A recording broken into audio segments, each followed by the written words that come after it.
haciendo mención a algo que mencioné el día de ayer en el boletín que enviamos semanalmente. Ese algo que yo mencioné ayer es una de mis convicciones más profundas. Esta convicción más profunda, no digo que es la única, pero sí digo que es algo de lo cual estoy profundamente convencido, es que la vida y sus experiencias son mucho más que la vida y sus experiencias. Uno podría pensar o llegar a concluir que la vida y sus experiencias son eso, las experiencias que uno va teniendo en la vida, experiencias que ocurren y que podrían eventualmente no ocurrir, podríamos decir así como casi azarosas. Algunas veces pasan las cosas, otras veces no pasan las cosas. No obstante,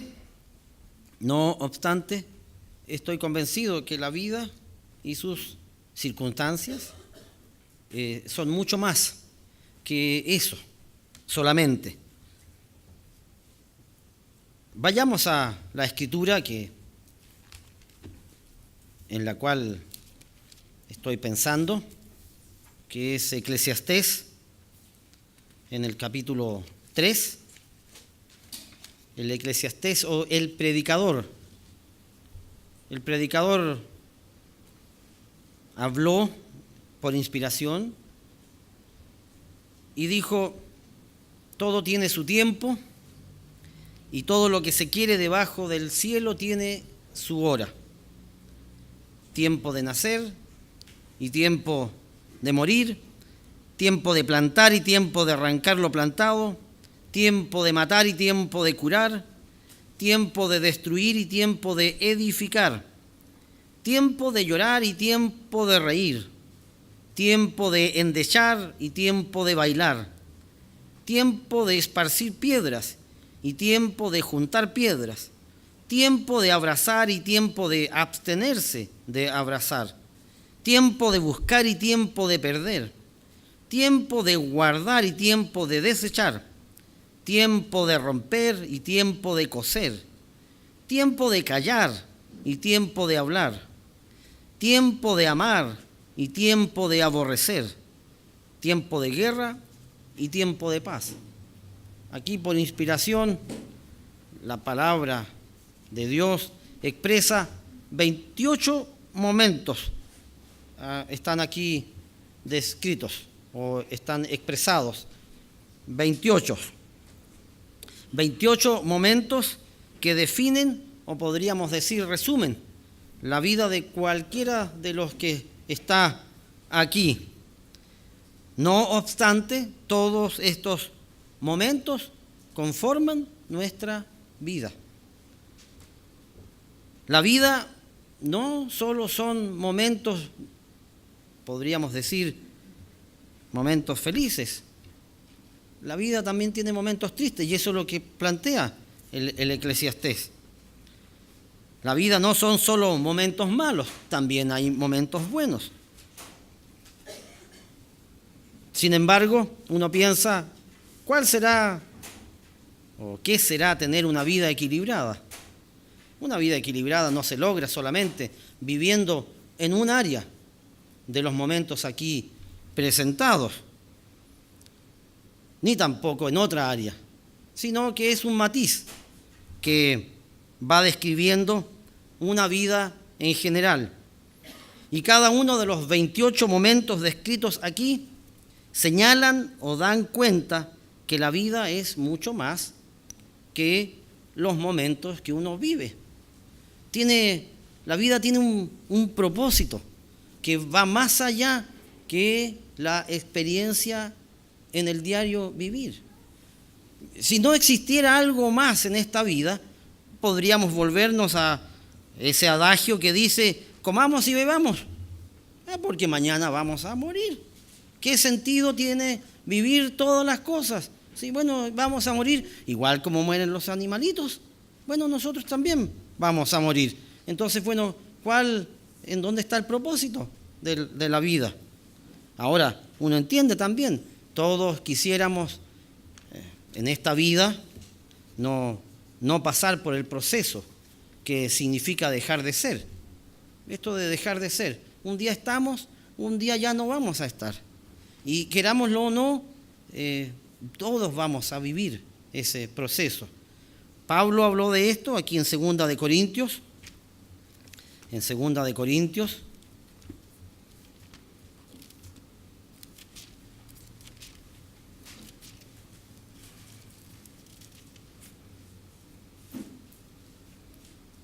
En 2 de Corintios 5, Pablo hablando del momento en que ya no seremos.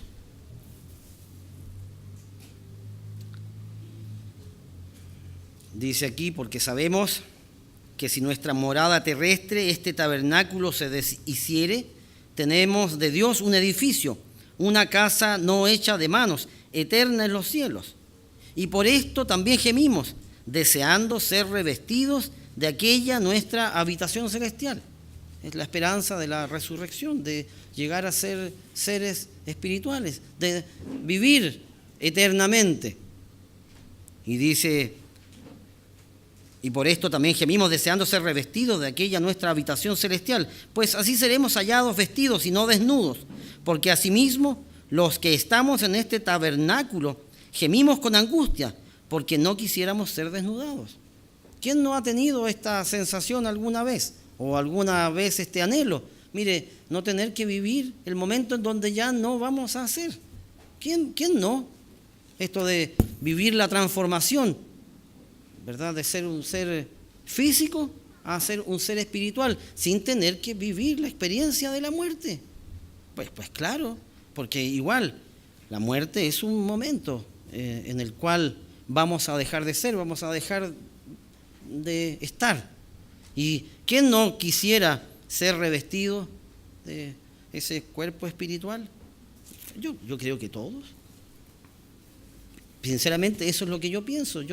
Uno nota con los años el deterioro producto de la edad. Eso es propio de la vida y uno llega a un momento en la vida en donde ya las cosas que hacía antes ya no las puede hacer ahora.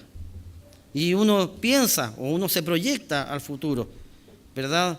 ¿Por qué no vivir ese momento en donde ser transformado y ya no tener que vivir todo el proceso que significa el irse apagando? Bueno, eso es lo que estaba planteando aquí Pablo. Gemimos. Esto de gemir es un anhelo indecible, ¿verdad?, del corazón de todos nosotros. Y entonces, como digo, mire, la vida y sus experiencias son mucho más que la vida y sus experiencias en sí mismos. Reflexionemos un poco. ¿La vida solo se da al nacer? Claro que sí. La vida surge con el nacimiento. Todos entendemos que la vida comienza al nacer y esto es universal.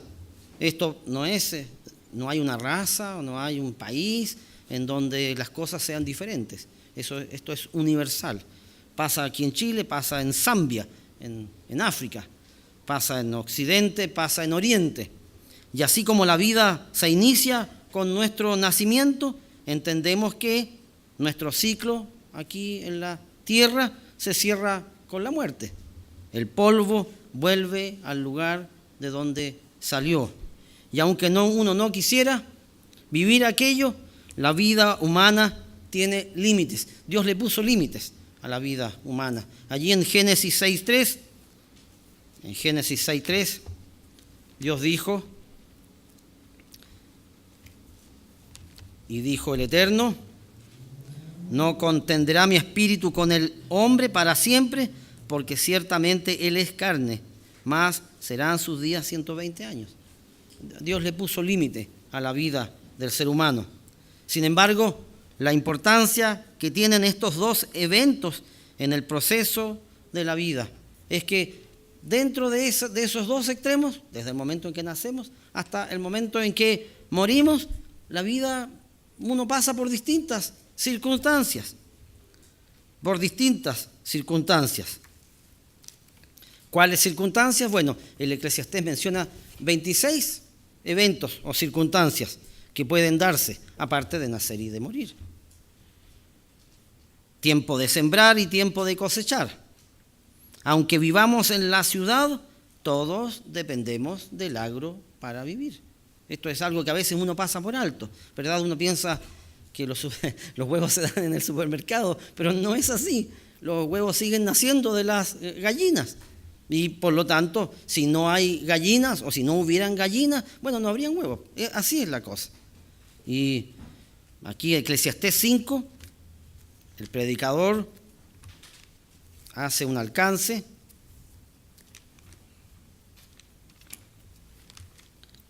Eclesiastés 5 menciona, dice, además el provecho de la tierra es para todos. El rey mismo está sujeto a los campos. Mire, uno puede vivir en una cuna de oro, puede vivir en Kuala Lumpur, en una, no sé, en una torre, la más alta del mundo, habitar en la suite presidencial allí arriba, pero si a usted no le llevan la comida que surge en los campos, usted se muere, por mucho dinero que usted tenga. Aquí eso es lo que está mencionando. El rey mismo está sujeto a los campos. De la tierra surgen todos los vegetales que necesitamos, la fruta y la verdura y las proteínas. Miren, los animales bovinos, ovinos y las aves comen pasto. Por lo tanto, si no hay pasto en los campos, esos animales bovinos, ovinos, mueren. Y si no existe entonces ese ciclo, entonces también se corta ese ciclo. Y por eso todos dependemos del campo. Y es tan curioso, yo a veces pienso o reflexiono en ello, la vida en el campo siempre es tan difícil. Es una vida sujeta siempre a tantas vicisitudes, a tantas aflicciones, si se quiere. Las personas viven con muy poco circulante. Yo he conocido muchas familias que en los campos dejan los campos porque sinceramente les cuesta mucho vivir, porque el circulante, ¿cuándo lo ven? El circulante me refiero al dinero en efectivo, el cash. ¿Cuándo ven el circulante? Bueno, cuando venden sus productos, y sus productos siempre están tan sujetos a tantas vicisitudes. Hoy una helada, piensen ustedes lo que va a pasar aquí en la zona central de nuestro país la próxima semana. Les apuesto que van a decir, miren, ¿sabe qué? La producción de paltas disminuyó en una tercera parte, lo que va a significar que el valor de las paltas va a aumentar en un 50%. Y para qué decir de otros, de los cítricos que se están produciendo en este momento en esta zona. Los limones, acuérdense, vamos a tener que hacer ensaladas con vinagre porque el limón se va a disparar a las nubes. A raíz de esta nevazón que es tan bonita, estamos todos felices con la nevazón, menos los agricultores, se los doy firmado. ¿Para qué hablar de las vides, de las uvas? Sembrar y cosechar son una de las actividades económicas más valiosas y, sin embargo, una de las actividades económicas más pasadas por alto. Más, podríamos decir, los que vivimos en la ciudad, como que vemos el campo como algo que no, lejano, tan lejano, y vivimos de ello. Vivimos de ello. Yo hoy día pensaba en la mañana, todo lo que yo he comido hoy día proviene del campo. Todo, absolutamente todo. Y en Proverbios 28, 19, hablando aquí también de la experiencia, del trabajo del campo.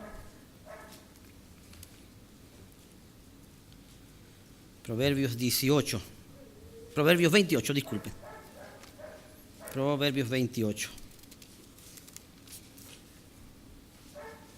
En el verso 19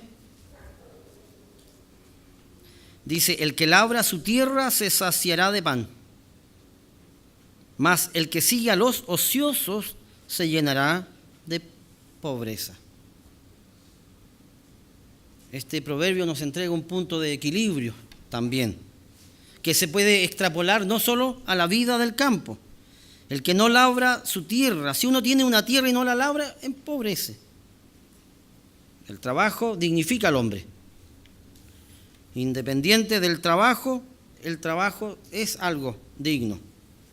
Y con el trabajo se puede ser laborioso o se puede ser negligente. Y eso se da en el campo y también se da en la ciudad. Aquí Proverbios 18, allí estaba el proverbio que había mencionado hace un momentito atrás, Proverbios 18, verso 9,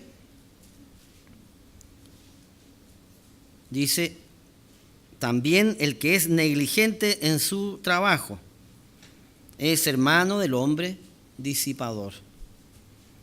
Sembrar y cosechar es la fórmula del trabajo del campo.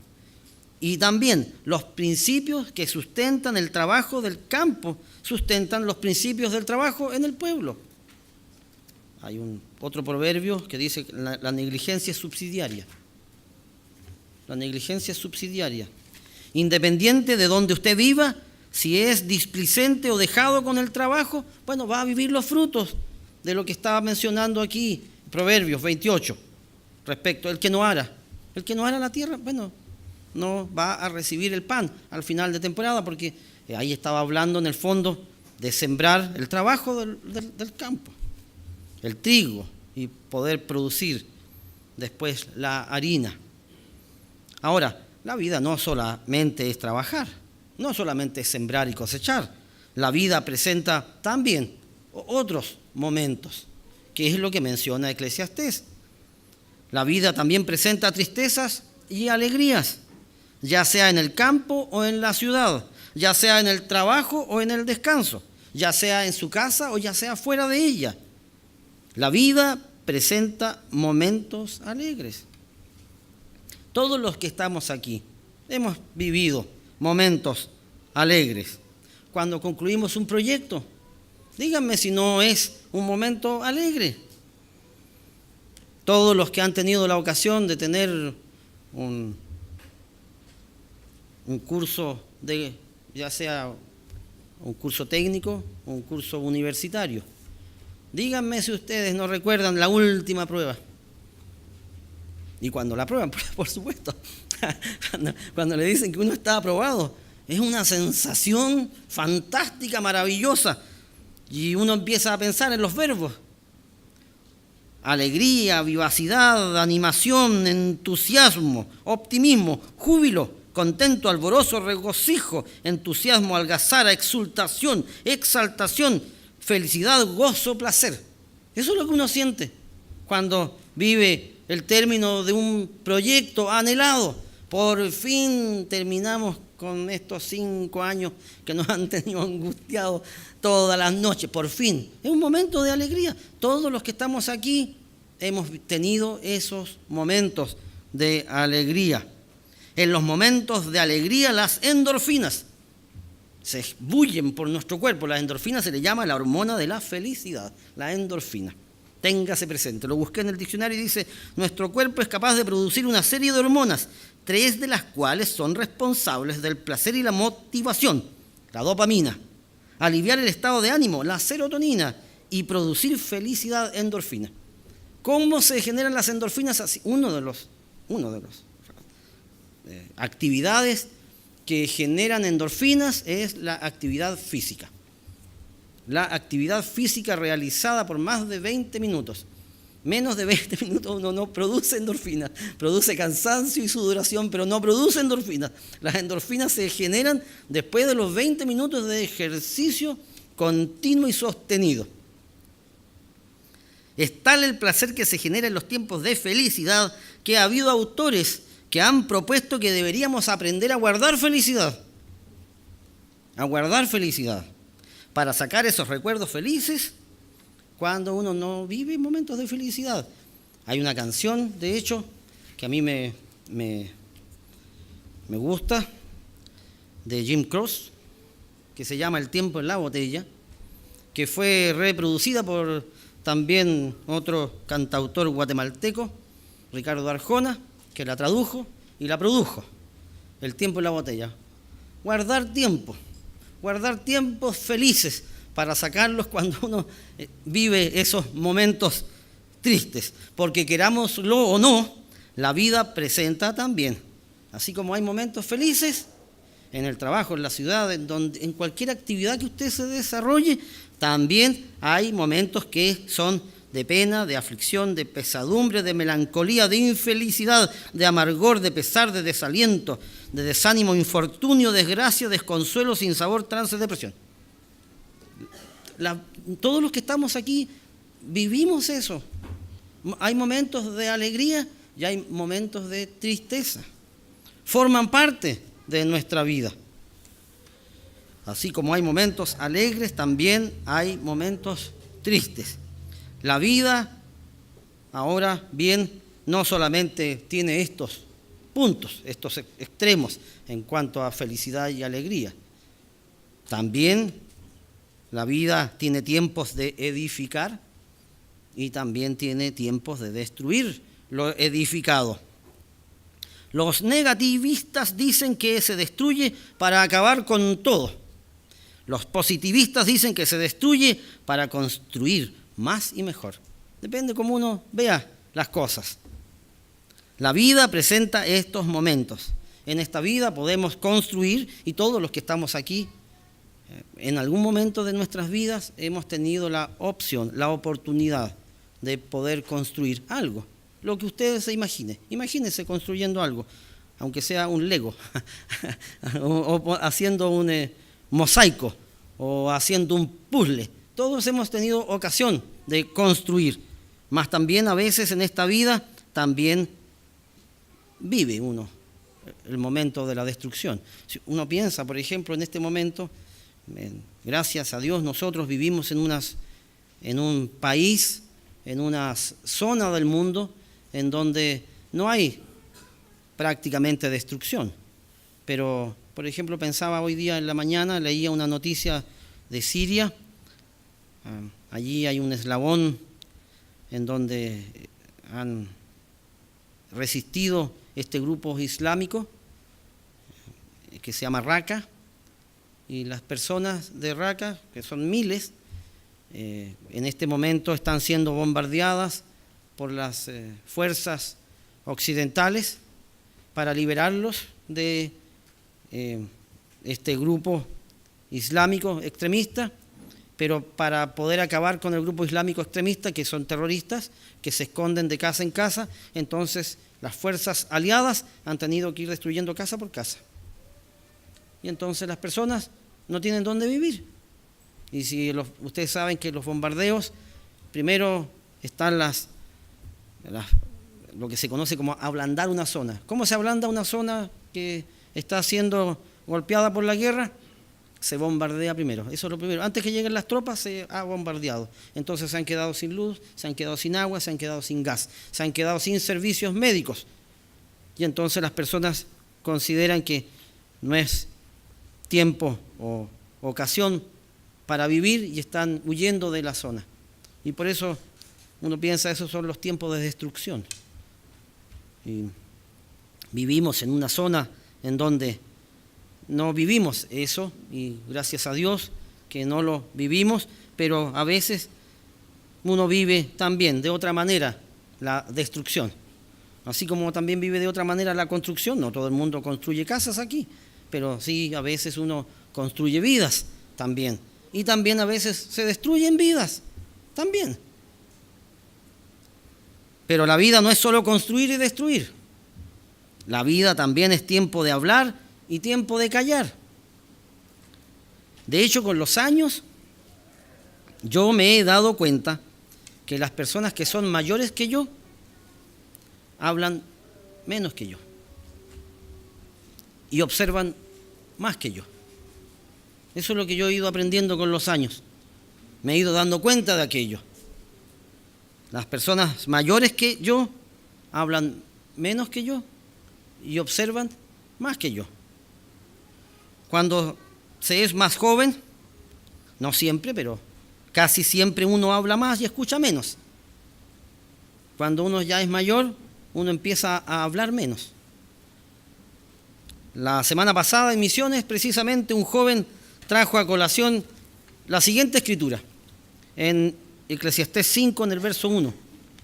Eclesiastés 5, verso 1, que habla respecto del habla, que hablamos con Dios, lo que le decimos a Dios. Y esta escritura dice: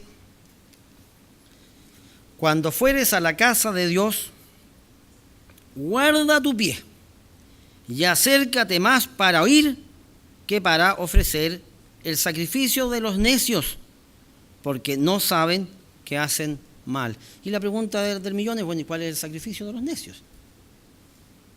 Y el verso 2 aclara esto. Dice: no te des prisa con tu boca, ni tu corazón se apresure a proferir palabra delante de Dios, porque Dios está en el cielo y tú sobre la tierra. Por tanto, ¿qué dice ahí? Sean pocas tus palabras. Porque de la mucha ocupación viene el sueño, y de la multitud de las palabras, la voz del necio. Cuando a Dios haces promesa, no tardes en cumplirla, porque Dios no se complace en los insensatos. Cumple lo que prometes. Mejor es que no prometas, y no que prometas y no cumplas. Y aquí el verso 6 dice: no dejes que tu boca te haga pecar. No dejes que tu boca te haga pecar.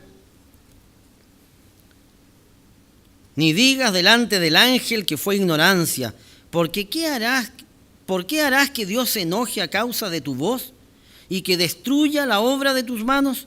Donde abundan los sueños, también abundan las vanidades y las muchas palabras. ¿Ves? Esto de hablar. Por eso a veces es mejor callar. Callar. Proverbios 29:20 dice: ¿has visto hombre ligero en sus palabras? ¿Has conocido tú a un hombre ligero en sus palabras? Más esperanza hay del necio que de él. El hombre que se apresura con las palabras. Otras traducciones dicen el hombre que no piensa cuando habla. El hombre que no piensa cuando habla. Le sale de adentro una cantidad de palabras que uno piensa después con el tiempo, mejor hubiesen sido no salieran de la boca. Mas también hay tiempo en donde definitivamente las palabras están de más. Las palabras a veces están de más. Años atrás yo escuché una anécdota, no la viví yo, pero la vivió alguien muy cercano a mí, un médico en el centro de salud donde yo trabajaba. En la época en donde estaba de moda esta frasecita: ya pasó la vieja. ¿Se acuerdan de aquella? Fue una época, estuvo de moda esto de pasar la vieja, era algo así como ya pasó la circunstancia, así que ya no es necesario que me dé explicación porque ya pasó. Pero uno se acostumbra a las muletillas: ya pasó la vieja. Y yo me recuerdo que aquel funcionario galeno de delantal blanco mencionó aquella magna experiencia. Recibe a un paciente, pero también contesta el teléfono. Y empieza una conversación con su colega o la otra persona que estaba al otro lado del teléfono. Y se está sentando y le está diciendo: no te preocupes, mira, ya pasó la vieja. Y se sienta. Cuelga el teléfono. Mira a su paciente que lo está mirando con unos ojos así de grandes. Ya pasó la vieja, él se estaba refiriendo a otra cosa. Pero la señora se sintió tratada así, en forma despectiva.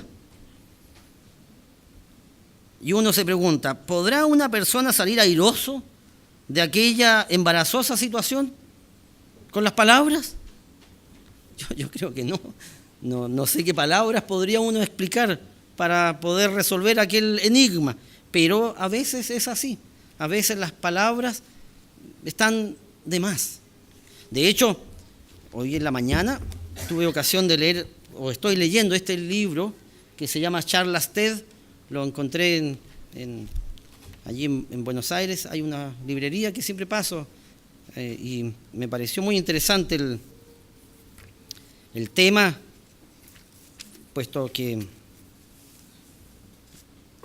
me pareció interesante para el Club de Oratoria, y leyéndolo aquí en la página número 63, esto de las palabras, al presidente Woodrow Wilson le preguntaron en una ocasión cuánto tiempo tardaba en preparar sus discursos. Y él respondió, depende del tiempo. Y yo me imaginé, yo dije, mira, depende del tiempo. Me imaginé lo contrario a lo que él dijo. Dice, eso depende de la duración del discurso. Si se trata de una intervención de 10 minutos, tardo 2 semanas en prepararlo. Si el discurso es de media hora, tardo 1 semana. Si puedo extenderme todo el tiempo que quiera, no me hace falta prepararme en absoluto. Ya estoy listo. Interesante. Si uno tiene que decir poquito, ¿qué es lo que uno hace? De hecho, aquí otra dama dice, la señora se llama Brené Brown, dice aquí, planifica lo que vas a decir y acto seguido redúcelo a la mitad. Una vez que hayas llorado por la pérdida de lo que ibas a decir, córtala en otro 50%. Resulta atractivo pensar en lo mucho que eres capaz de decir en pocos minutos. En mi opinión, la mejor pregunta que puedes hacerte es, ¿qué puedes transmitir con sentido en pocos minutos? Cuando hablar más es hablar menos. Y cuando hablar menos es hablar más. Qué interesante me pareció, porque en la vida diaria también. A veces ocurre que cuando uno habla mucho, no dice lo que quiere decir o dice de manera equivocada lo que quiso decir. Hay veces en donde callar es lo que amerita. Hay veces en donde uno puede explicar y argumentar y razonar y todo lo que ustedes quieran que las palabras pudieran ser. Pero también hay tiempos, como dice aquí el Eclesiastés, en donde uno debe callar. Pero la vida no es solo hablar y callar. La vida y sus experiencias son mucho más que la vida y sus experiencias. Entre un extremo y otro de la vida, independiente de la cantidad de años que usted tenga, cualquiera sea la cantidad de años que usted tenga 20, tenga 30, tenga 50, tenga 60, entre ambos extremos, desde el momento en que usted nace y del momento que estoy refiriéndome, hay algo. Hay algo. Y todos los que estamos aquí estamos aprendiendo ese algo. Y ustedes se preguntarán, bueno, ¿qué será ese algo? Ese algo se llama, o yo lo reconozco, o yo lo entiendo como experiencia. Experiencia. A veces uno quisiera tener experiencia. Se los digo de corazón, a veces uno piensa, me gustaría tener toda la experiencia. ¿Y la experiencia qué significa experiencia? La experiencia es conocimiento de algo o habilidad para algo que se adquiere al haberlo realizado, vivido, sentido o sufrido una o más veces. Eso es experiencia.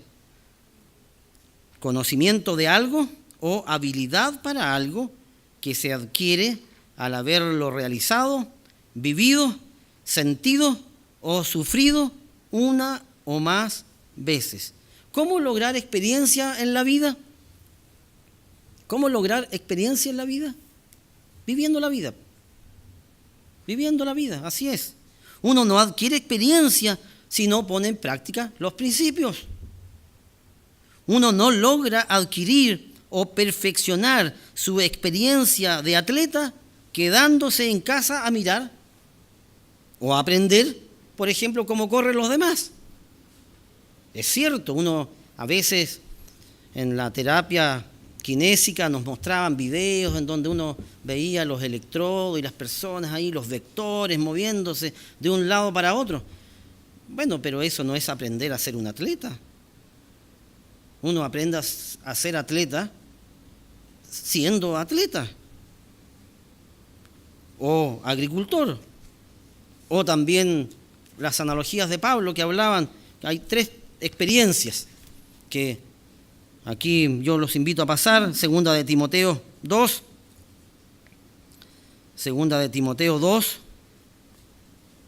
en el verso 3, dice: tú pues sufre penalidades como buen soldado de Jesucristo. Bueno, ¿cómo aprende uno a ser un soldado de Jesucristo? ¿En forma teórica? ¿Quedándose en la casa? No es así.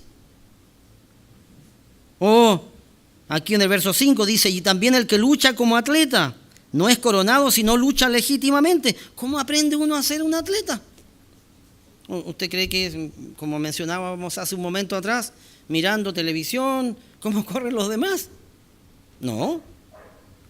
¿Qué pasa con el labrador? Dice, verso 6, el labrador, para participar de los frutos debe trabajar primero. ¿Cómo aprende uno a ser un labrador? ¿Teóricamente? No, poniendo en práctica los principios. ¿Cómo aprendemos a ser cristianos? Hermanos, ¿cómo aprendemos a ser cristianos? Poniendo en práctica los principios que sustentan nuestra fe. En Hebreos, el verso 5, aquí el escritor del libro de los Hebreos le mencionaba este principio a los judíos que vivían en Roma,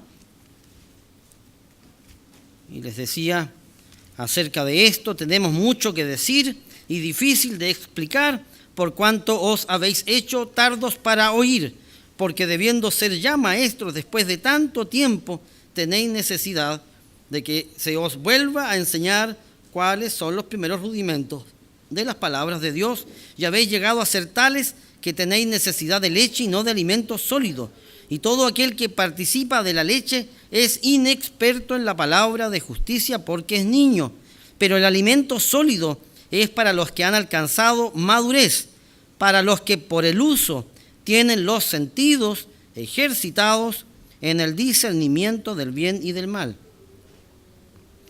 La versión del lenguaje simple dice: en cambio, los que sí saben distinguir entre lo bueno y lo malo están acostumbrados a hacerlos, y son como la gente adulta que ya puede comer alimentos sólidos. ¿Cómo se crece en experiencia? Bueno, practicando la vida cristiana en todos los momentos de la vida cristiana, en los momentos de alegría, en los momentos de tristeza, en los momentos de callar y en los momentos de hablar, en los momentos de guerra y en los momentos de paz. En todos los momentos uno puede crecer, como dice la Escritura, se crece en gracia y conocimiento, en gracia y conocimiento. Se crece en experiencia poniendo en práctica los principios que sustentan nuestra fe cristiana.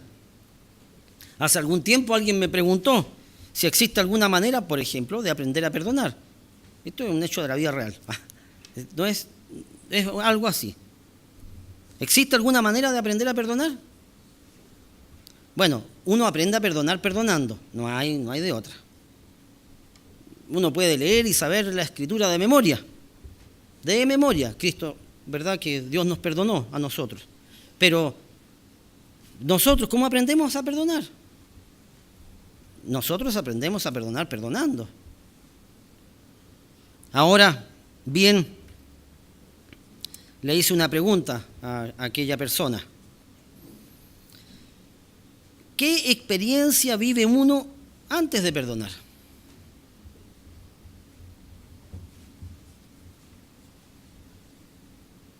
Minuto de silencio. ¿Qué experiencia vive uno antes de perdonar?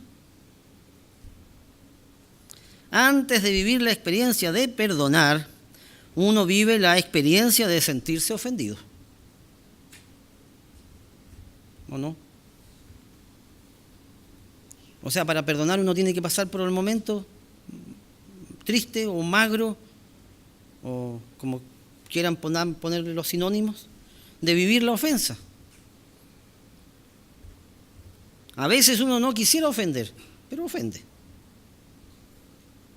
A veces uno no quisiera herir, pero hiere. A veces uno piensa, no debería haber hablado, me debería haber quedado callado.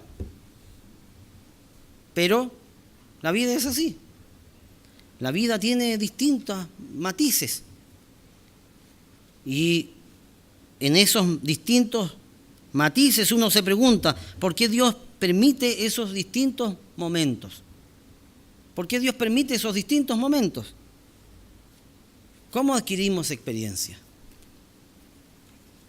¿Cómo crecemos en gracia y conocimiento?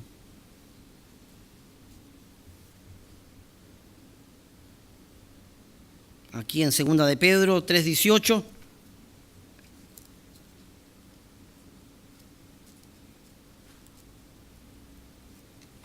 En 2 de Pedro 3:18.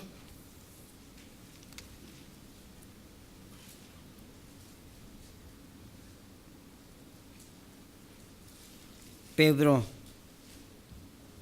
hablándonos por inspiración a todos nosotros, nos dice: antes bien, creced en la gracia y el conocimiento de nuestro Señor y Salvador Jesucristo.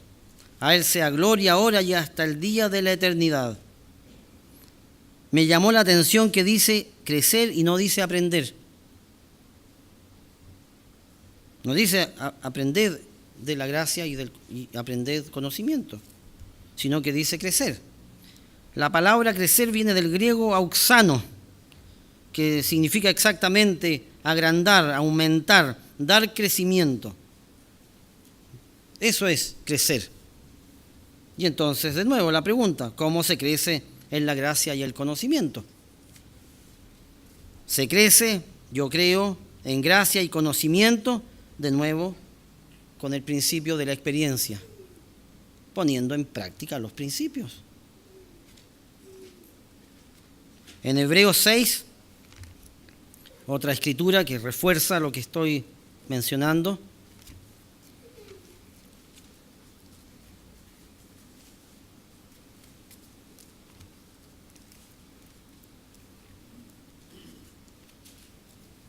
Hebreos 6.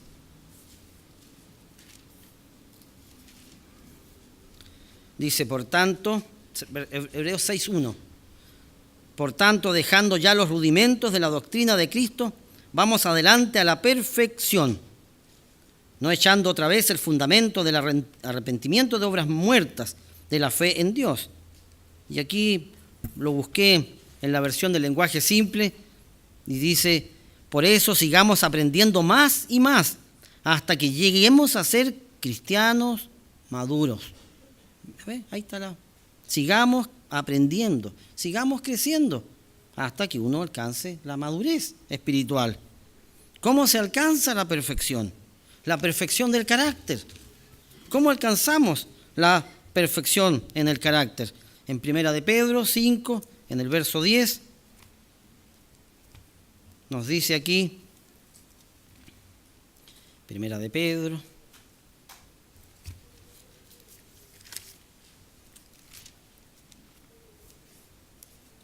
capítulo 5, verso 10, dice: mas el Dios de toda gracia, que nos llamó a su gloria eterna en Jesucristo, después que hayáis padecido un poco de tiempo, Él mismo os perfeccione, afirme, fortalezca y establezca. La palabra perfeccionar viene del griego catartizo, completar totalmente, reparar, ajustar, hacer apto, perfeccionar. Con la ayuda de Dios y con el poner en práctica sus principios, deberíamos crecer en experiencia. Y a través de la experiencia, de esa experiencia, de nuestra relación con Dios, nuestro Padre, podríamos entonces ser perfeccionados en el carácter. Y entonces la pregunta, ¿para qué sirve la vida? ¿Para qué sirven las experiencias en la vida? Bueno, para ser perfeccionados en el carácter. La vida y sus experiencias nos permiten o nos dan la oportunidad de aplicar todos los principios de nuestra fe cristiana en todos los momentos que nos toque vivir. No solamente en los momentos, hermanos, mire, cuando uno está feliz. Cuando uno está feliz, en general, como mencionábamos, las endorfinas y todas esas sustancias nos permiten incluso a veces, como decíamos antes, ¿se acuerdan?, atravesar paredes. Espiritualmente uno está con toda esa energía para llegar al final de nuestra vida. ¿Y qué pasa cuando uno está en el periodo de bajón? ¿Acaso igual vamos a aplicar los principios? Bueno, por eso uno vive distintas circunstancias, para en esas distintas circunstancias aplicar los principios y salir fortalecidos y perfeccionados en nuestro carácter. Quiera Dios darnos a todos todo lo necesario para crecer en la gracia y el conocimiento de Jesucristo, nuestro Señor y Salvador.